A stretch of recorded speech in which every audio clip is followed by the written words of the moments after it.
లో భాగంగా ఏర్పాటు చేసినటువంటి ఆదివాసీ మిత్రులు లక్కీ రాజారావు గారికి, అదేవిధంగా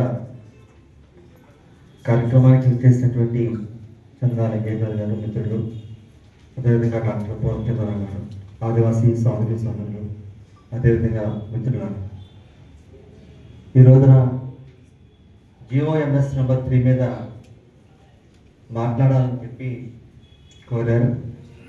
కానీ పూర్ణచంద్రరావు గారు లేవనెత్తినటువంటి అంశాలు ఏంటనే చాలా మౌలికమైనటువంటి అంశాలు లేవనెత్తారు. ఆయన మాట్లాడింది 5 నిమిషాలు అడిగచ్చు. కానీ ఈ రోజున ఆదివాసీ ప్రాంతాల్లో ఉన్నటువంటి మౌలిక సమస్యలు ఏంటి, ఆ సమస్యలు ఆయన ఉపాధికి సంబంధించిన అంశాలు లేవనెత్తారు, పాలనకు సంబంధించిన అంశాలు లేవనెత్తారు, రాజ్యాంగం ఇచ్చినటువంటి కాన్స్టిట్యూషనల్ ఫ్రేమ్వర్క్ గురించి కూడా మాట్లాడారు.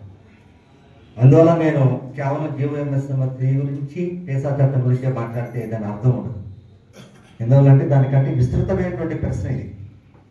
ఈ రోజున సుమారు నేను అనుకుంటాం, నేను ఈ ఆదివాసీ ప్రాంతాల్లోని అడుగుపెట్టినప్పటి నుంచి అంటే సుమారు 40 సంవత్సరాలు అవుతుంది. నేను ఆదివాసీ సమస్యని అర్థం చేసుకునే క్రమంలోని నా వంతు నేను ప్రయత్నం చేయడానికి నా ప్రయాణం సాగించడం సుమారు ఈ సెప్టెంబర్కి 40 సంవత్సరాలు. నేను అడుగుపెట్టింది ఒకే ఒక్క ఏడాది జిల్లా కోర్టులో ప్రాక్టీస్ చేశాను, ఏలూరు జిల్లా కోర్టులో ఒకే ఒక్క ఏడాది. అప్పుడు తర్వాత నేను అప్పటిలో ఉన్న ప్రస్థానం ప్రారంభమైంది. అక్కడే నుంచి నా ఆదివాసీల నుంచి విజ్ఞానం సంపాదించడం మొదలుపెట్టాను. పుస్తకాల్లో విజ్ఞానం ఎలాగో చదువుకున్నప్పుడు కానీ నేర్చుకున్నటువంటి అంశాలన్నీ కూడా చాలా వరకు ఆదివాసీల దగ్గర నుంచి నేర్చుకున్న అంశాలు.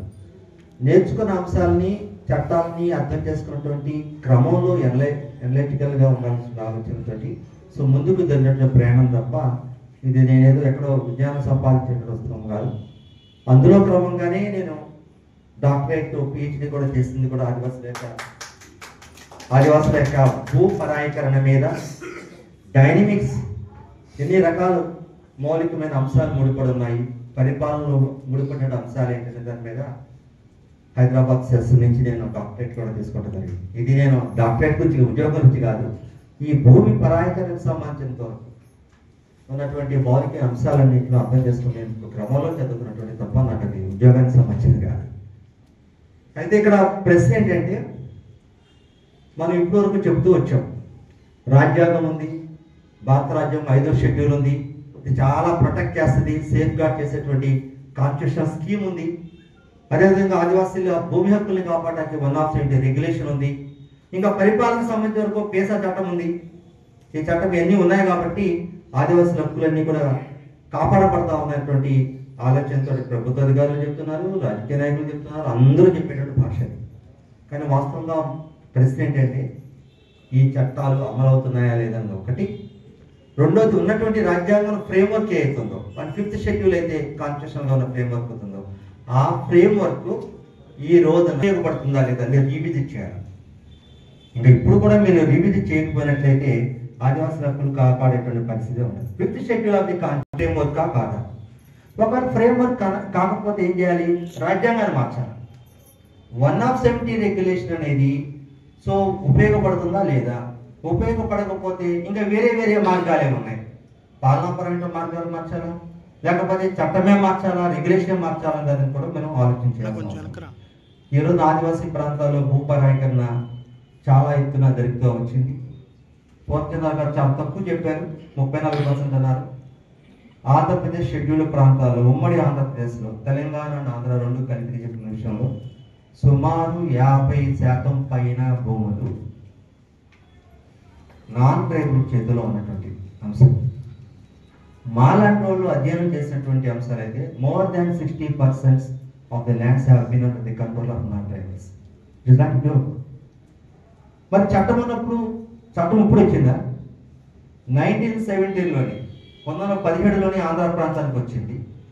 తెలంగాణలో అయితే కొమరం భీము ఉద్యమం నుంచి తర్వాత 1946-48 నుంచి వచ్చింది. 1917 నుంచి వచ్చిన చట్టంలోని 100 ఏళ్ళ క్రితం ఉన్నటువంటి చట్టం ఉన్నప్పటికీ కూడా ఈ రోజున ఆంధ్ర ఏఎన్సీ ప్రాంతాల్లో అదే పరిస్థితి. తెలంగాణ ఏసీ ప్రాంతంలో అయితే అసలు భూముల విషయంలోనే చట్టపరంగా ఏమీ కదలేని పరిస్థితి.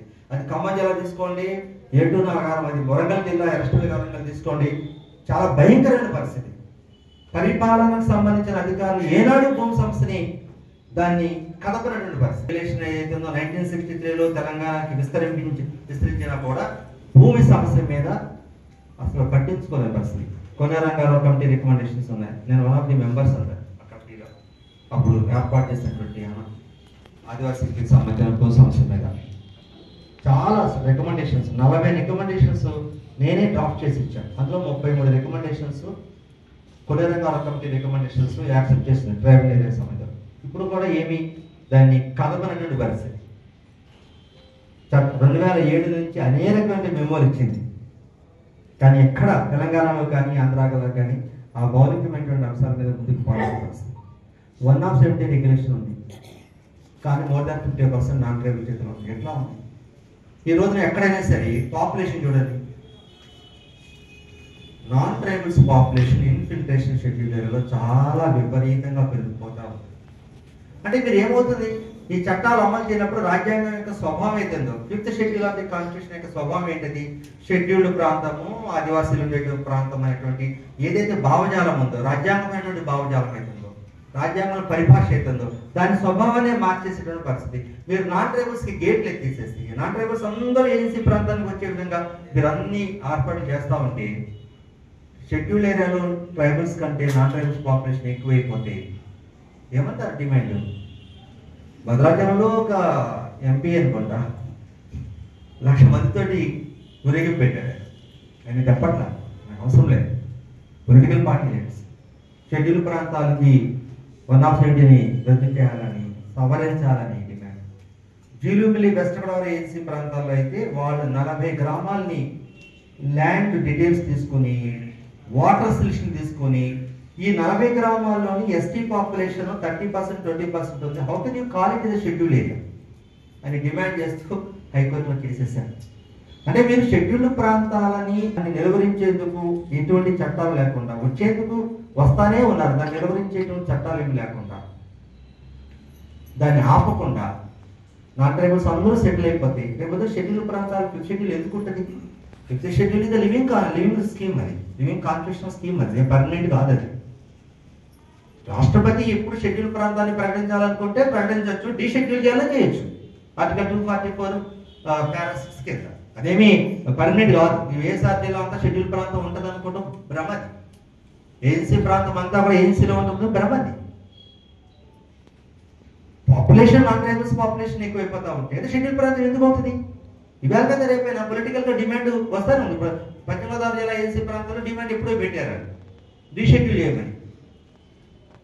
అది రేపు పొద్దున ఏ ప్రాంతానికైనా వస్తుంది. ఇప్పుడు మీరు చూడండి, రంపచోడవరం కానీ, హెడ్ క్వార్టర్స్ పాడేరు కానీ, లేకపోతే భద్రాచలం కానీ, ట్రైబల్స్ ఎక్కడున్నారు? ఎవరు పుష్డ్ మార్జిన్స్.